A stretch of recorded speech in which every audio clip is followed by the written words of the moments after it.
In tonight's episode, Holmes deferred to Watson with the fairer sex is your department. But in earlier episodes, he has admitted that his powers of observation had been blinded by a woman's beauty. But then he's also claimed to dislike and distrust the sex, and found any emotion whatsoever to be abhorrent to his cold, precise, but admirably balanced mind. Now, if some of this sounds slightly contradictory, don't be alarmed.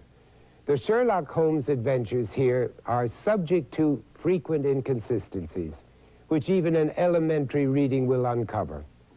Conan Doyle was often writing very fast for magazine deadlines, and his treatment of detail, and especially chronology, were casual at best. Lady Conan Doyle tells us that her husband sometimes wrote his stories in a room full of people talking. He would write in a train with the hum of conversation around him, or in a cricket pavilion during the match while waiting for the rain to stop. Inconsistent or not, the stories are so interesting that most readers tend to excuse errors in the minor details. One adventure, for example, begins on a July day, only to have it be September by nightfall.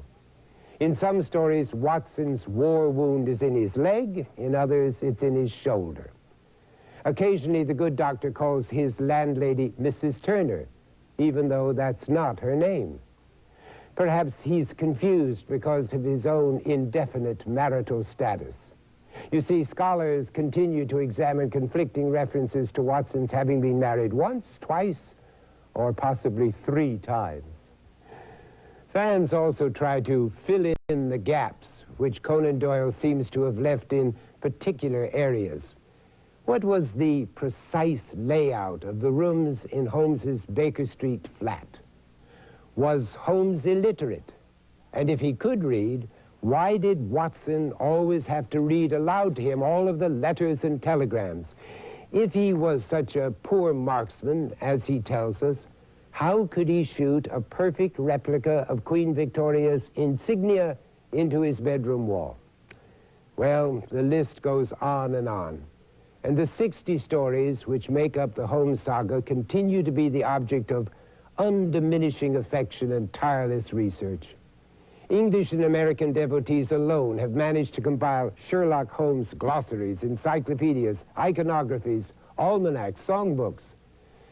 As Christopher Morley, the founder of New York's Baker Street Irregulars, so aptly concluded, never has so much been written by so many for so few.